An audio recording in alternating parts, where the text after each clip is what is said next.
These are 10 of the best Adidas shoes of 2025.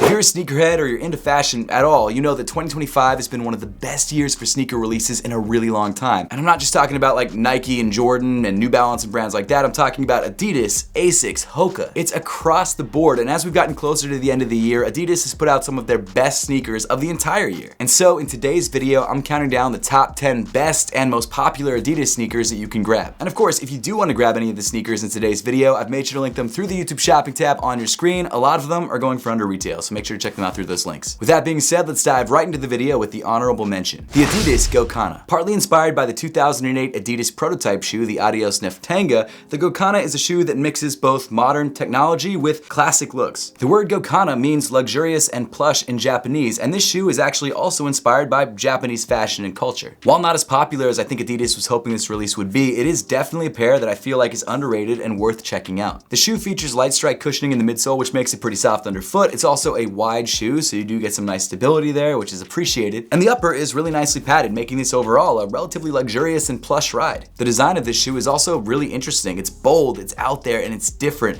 And I really think it's one of those shoes that makes a statement, and not just because currently the only colorway that's dropped is the bright yellow colorway. It's a great everyday lifestyle shoe. It's relatively versatile. Apparently you can run in it if you want. It's not my go-to for running, but hey, if you find yourself in a situation where you want to take a jog in between meetings or whatever it is that you're doing in this shoe, you can do that. And again, it looks good. Now, retail price on this shoe is $160, which makes it kind of middle of the road. It's not overly expensive, but it's also not cheap. The good news is if you want to grab a pair of these, you can find them for cheaper on the resale market. I've seen pairs go for like $118, obviously before fees. So look for these on sale or find them on the resale market if you're trying to grab a pair of these because you can get them for cheaper. Before I forget, I actually teamed up with Core to give away a gift card to StockX, so you can grab any of the shoes on this list or any other pair of sneakers that you've been thinking about grabbing. All you need to do to enter for a chance to win that gift card is to get all 3 of the Core badges dropping this month. I've made sure to leave the link to the first Core badge in the description below, and make sure to stay tuned to upcoming videos because I'll be dropping those links throughout the rest of the month. Number 10, the Pharrell Virginia Adidas Adistar Jellyfish. This is by far the hardest to get and most expensive pair of sneakers on the entire list. And that's one of the reasons why it's number 10 on the list, although I love this sneaker and think it's one of the best shoes that Adidas has ever dropped. So if you followed Adidas over the last decade, you know that they've teamed up with Pharrell to release many very popular silhouettes. Shoes like the Pharrell NMDs, which were incredibly popular and in some cases sold for like $3,000. Resold. Didn't retail for that. I think they retailed for like 100 something, but yeah, the resale prices of those shoes back in like 2016, crazy. But hey, since then the hype has died down on the Adidas Pharrell collaborations and pairs actually go for under retail now, which is kind of wild to see. And because I think Adidas and Pharrell realized that people were starting to get sick of these pairs, they decided to take a couple years off and they've come back with one of the most interesting and in my opinion exciting releases in a very long time. So the Pharrell Virginia Adidas Adistar Jellyfish, ridiculously long name, is a shoe that's inspired by a classic Adidas running sneaker with a lot of Jellyfish inspired touches, mainly the fact that there's all these TPU panels that kind of come off the shoe like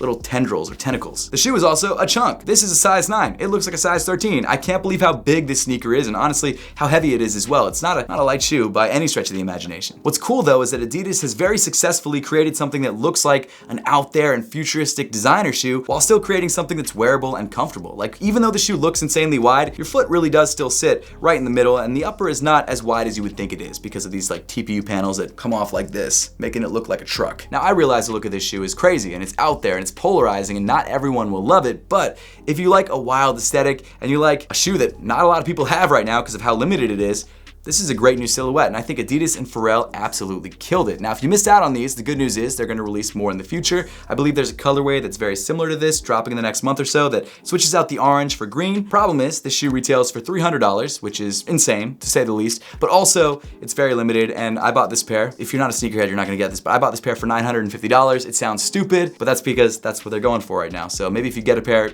resell it, pay your rent. I don't know. But either way, it's an awesome pair of shoes. Is it worth $950? Absolutely not. Is it worth $300? Probably still not. But if you like sneakers and you like Pharrell and you like the way this shoe looks, it's worth at least entering the raffle for. I think it's very comfy. I think it's incredibly unique. I love the way it looks on foot, especially with a bunch of different fits. It's surprisingly versatile. And I think if you like crazy looking shoes and you're willing to pay the money, it's a great way to go. Number 9, the Adidas Harden Volume 9. This is probably Adidas's most popular and most premium pair of basketball sneakers that they've released this year. As you might have guessed from the name, this is James Harden's 9th signature sneaker with Adidas, and As a Sixers fan, it sucks to see him doing pretty well on the Clippers when we should have just paid him. It is what it is. I go so back and forth with James Harden. The problem with being a Sixers fan is that man, times are tough right now. I'm just not gonna lie to you. Times are tough. But what's great about the Harden Volume 9 and the reason that this basketball shoe in particular is on the list and some other pairs didn't make the list is because this pair is not only comfortable, but it's good looking and it's a good performance basketball sneaker. It's great on court. The cushioning setup in this shoe is made up of boost and light strike cushioning, which makes impact protection really decent on this shoe, especially if you're a heavier guy. The design of the sneaker, I dig it. I don't dig every James Harden silhouette. I think some are fine and some are just like, but this one I think he did a great job on. I think it's very, very clean. I really like the way the shoe felt on my foot when I could get my foot into the shoe. It does have a booty construction, so it's not the easiest sneaker to slide your foot into compared to other shoes with more standard tongues, but it's not impossible. And I really like the low profile cut. It makes it very versatile when it comes to wearing casually or wearing on court. The traction on this shoe is really great. The materials feel surprisingly premium for only $160, which when compared to like sneakers from Nike, which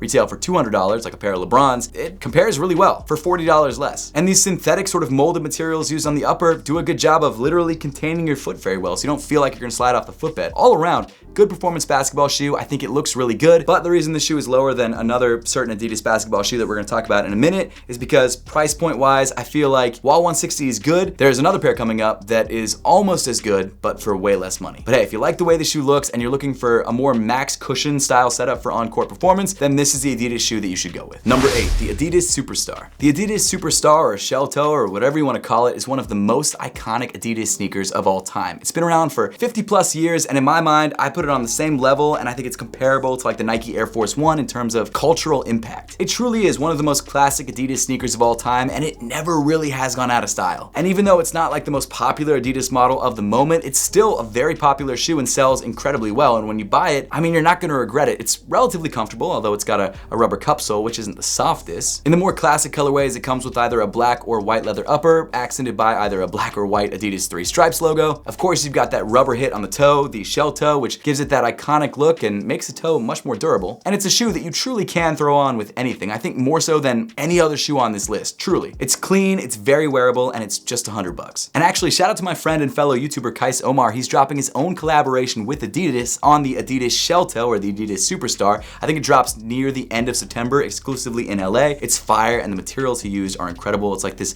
aged gray suede with like these beautiful aged rubber accents. It's a fire shoe. I literally have to get a pair. Kais, if you want to send me a pair, that would be amazing. Or else I might buy it on the resale market because I don't think I can buy it online. But seriously, the shoe is fire, dropping near the end of September. And if you don't want the more like classic basic leather look, the Kais one's dope. I don't know the actual name of it, but I'm calling it the Kais one, and it's dope. Number 7, the Adidas AE2. This shoe is the follow-up to the wildly popular Adidas AE1. And honestly, this section on the list could probably cover both shoes because I think they're both great. The AE1 that released last year became one of the most popular performance basketball sneakers on the market, not only because it performed really well for a $120 price point, but it also looked amazing. It was an all-around great shoe that just couldn't stay in stock. In fact, for the first like 4 or 5 months, you could not find pairs for retail. It's safe to say that Anthony Edwards and the team over at Adidas hit the nail on the head, although I have heard things about the pair being taken from the archive, the Stephen Smith archive. Check out the podcast with Stephen Smith. He didn't say that, but rumblings that I've heard. The podcast is dope though. He was the head of design at Yeezy, and he also designed like some of the most popular New Balance models and the Reebok Instant Pump Fury. Crazy, crazy conversation. All that being said, got off track here. The AE2 is an updated version of the AE1. It has a similar form factor, it's a similar looking silhouette, but they changed up the material texture on the side and some of the materials themselves. They also changed the shoe from a booty construction to a more standard tongue. And as someone who likes being able to get into my shoes relatively easily, a standard tongue is great. I love being able to open up the shoe and just slide my foot in. These booty sneakers sometimes are booty cheeks. Not a great way to say that, but hey, you know what? They're just not the easiest shoes to get into.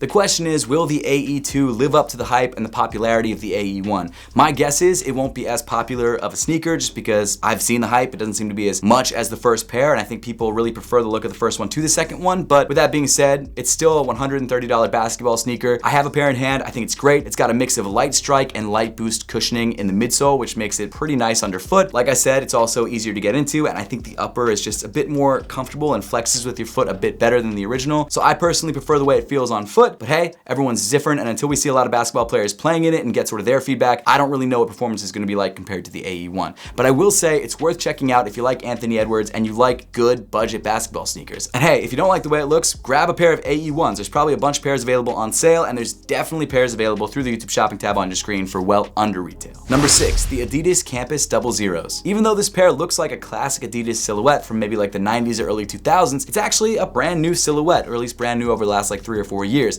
that was inspired by, the mid 2000s. This very chunky skateboarding style silhouette usually features a suede upper accented by sort of bulkier Adidas 3 stripes on the side, a pretty standard rubber cup sole with usually a gum outsole. If you're looking for a chunky skateboarding style silhouette that is a great everyday lifestyle wear and is relatively comfortable, it's very well padded on the upper, but the midsole is not the softest, but it's fine. Think of a pair of Vans. It's similar to that. Then honestly, this is a great way to go, and what's even better is the price point. This pair comes in at $110, and honestly, I've had like 4 pairs of these, and they don't ever really disappoint. It's a great everyday lifestyle shoe, and one that's very easy to throw on and works with a lot of different fits. Number 5, the Adidas Ultra Boost 1.0. The Adidas Ultra Boost is truly one of my favorite sneakers of all time. When it first released back in 2015, it was the most comfortable shoe that I had ever put on my foot, and that was because of the insanely soft Boost midsole and the very stretchy and sock-like primed upper. Now, while over the last 10 years there have been a lot of other pairs that have released from a bunch of different brands that are softer underfoot and maybe even softer on the top of your foot, nothing else has really had that perfect combination like the Ultra Boost of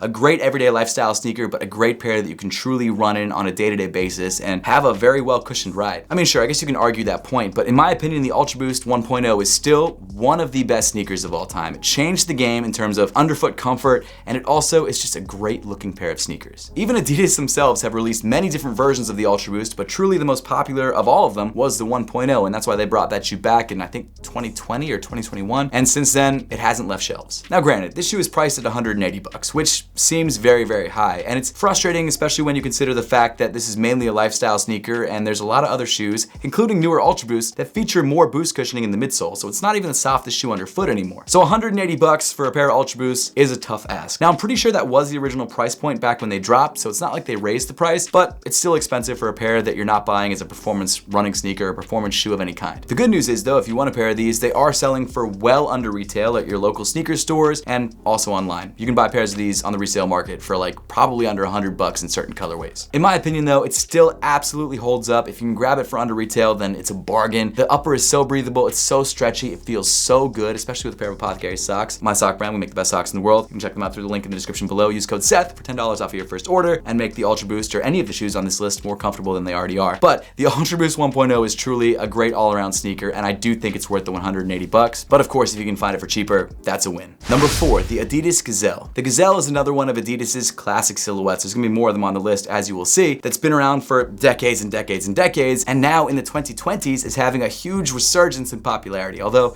it was never not popular, but it's definitely the most popular that it's been in a long time right now. The Adidas Gazelle started life as a training silhouette and is now just a great everyday lifestyle hit. The shoe generally comes in a pretty simple suede upper accented by, of course, the 3 stripes. You usually have Gazelle written in gold on the side somewhere, and then you've also got generally a semi-translucent gum midsole. I say generally because it can be different colors, but mostly it comes in gum. What I love about the Gazelle is that it's priced at $120 and it's surprisingly premium for that price point. You get tons of really great colors on the shoe. The suedes feel decent, especially for $120, and it's a great looking everyday lifestyle shoe. I've been saying that about most of the shoes on this list, but realistically that's because they are. Like a lot of these shoes on the list you can throw on with pretty much anything and it'll look good. Actually, my favorite pair of Gazelles of all time is the Bad Bunny collaboration that released a couple years ago. It's a pair that's a slightly different version of the Gazelle. It comes with a leather upper. They changed up the toe area a little bit and it's slightly wider than a standard pair of Gazelles, but it's still the same Gazelle silhouette and I think it looks amazing. And honestly, the Bad Bunny version of the shoe made me fall in love with the regular Gazelle, and now I'm just all about Gazelles. I love them. I think they're great. If you haven't tried out Gazelles yet, you definitely should. The main reason that you try out a Gazelle over like a Handball or a Samba or something like that, even though they all kind of look similar, they're all also very popular,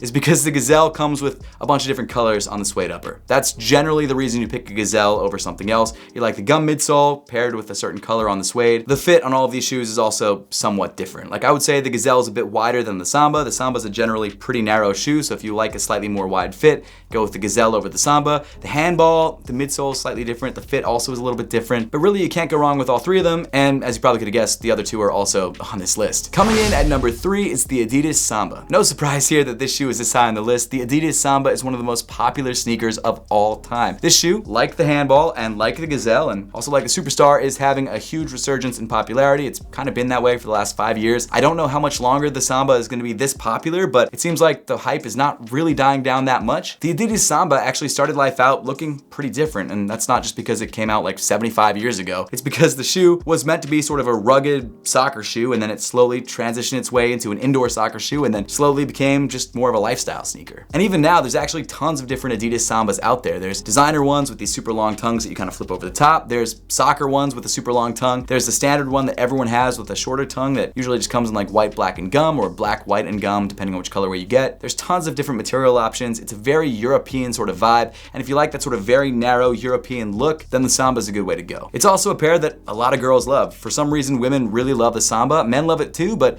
it seems to be much more popular with women than men, at least from what I'm seeing, and I think it's a shoe that will continue to be popular. I just, like I said, don't see it slowing down. It's also priced incredibly well. It's $100 for the standard pair. Like, that's a great price. Now, one of my favorite things about the Samba is actually the material usage on the upper. You've got a suede mudguard and then a primarily leather upper accented by 3 stripes, obviously, and of course, some variation of a gum midsole. That description really goes for like 17 different pairs of Adidas sneakers, but when you look at them, you can see that there is a difference there. But hey, it's an all-around great lifestyle sneaker. The one thing to keep in mind is that it is very, very narrow. So if you have wider feet or you don't like narrow shoes on your feet, maybe you don't like the look of them, like if you're wearing super wide leg jeans and you've got the shoe that's like this thin, then maybe it's not the vibe for you. But if you like the vibe, go for it. $100, I mean, you're not gonna go wrong. Number 2, the Adidas Handball Spezials. Named after the sport that it was originally designed for in 1979, handball, the Adidas Handball Spezials is sort of a perfect mashup of the Samba and the Gazelle. And that's probably why it's one of the most popular sneakers that Adidas sells. In fact, based on their best-selling section of their website, it does look like the handball is the best-selling pair that they have. It's also right in the middle when it comes to price point too. The Samba's 100, the Gazelle is 120, the handball is 110. Like the Gazelle, the handball comes with a suede upper, and like the Samba, it comes with a thinner, much more darker gum midsole. And in my opinion, of the 3, it does have the most comfortable upper because the padding is just right in the right spots for my foot. I guess out of the 3, it is the chunkiest, although it's not really that chunky. It's definitely wider than the Sambas, and in my opinion, it fits better than the Sambas. Listen, all 3 of them are great. You buy each one of them for slightly different reasons, although they're very similar shoes. I would say buy the one that you like based on the colorway that you like. Whichever one has the colorway that you like, go for that one. They're all very similar. And personally, I think it's the most comfortable of the 3. You really can't go wrong with any of them. Actually, let me know in the comment section down below which one of these silhouettes you like the best and which one you own. Finally, at number 1 is the Adidas Adidas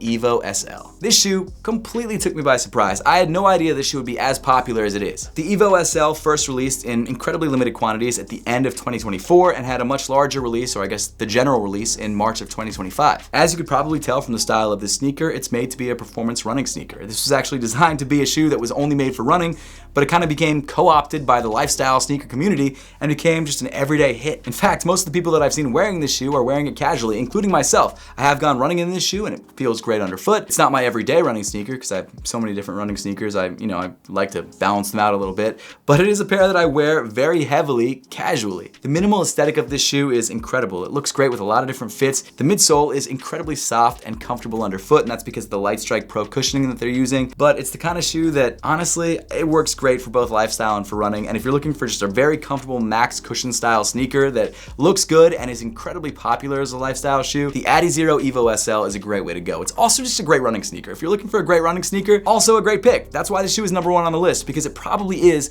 the most versatile shoe on the list currently. Like, it's top of the line running technology paired with just great looks, and it's also incredibly comfortable for day-to-day wear. And when it comes to price point, it's $150, which I feel like is pretty reasonable for what you're getting. It's a very mid-range sort of everyday sneaker kind of price, and you really can wear this as an everyday sneaker. This shoe has become so popular, in fact, that the main colorway of this shoe, this white and black colorway, is consistently sold out on Adidas's website. I had to pay resale for this shoe. Now, granted, it was exactly retail, but I still had to buy this on the resale market. Adidas has also obviously noticed the popularity of this shoe and is dropping a collaboration with Pharrell on this shoe as well, which looks very similar to this, except features different colored Adidas 3 stripes and is priced a little bit higher because it's a Pharrell collaboration. But they know how popular this shoe has become, and honestly, I get it. I would do the same thing. This shoe is great. It's all around incredibly comfortable. It looks good, and it's great for both running and walking. No matter what your use case is, I don't think you're gonna be mad if you grab this shoe. Fit-wise, I'd say true to size, and I think it's worth picking up. I think it's one of the best sneakers that have dropped this year. Genuinely, it might be in my top 10 list of sneakers of the entire year. As someone who reviews sneakers from every brand, this is really, really up there for me. But hey, at this point, I would love to know your thoughts on this list. Do you agree? Do you feel like I missed some pairs? Let me know all those thoughts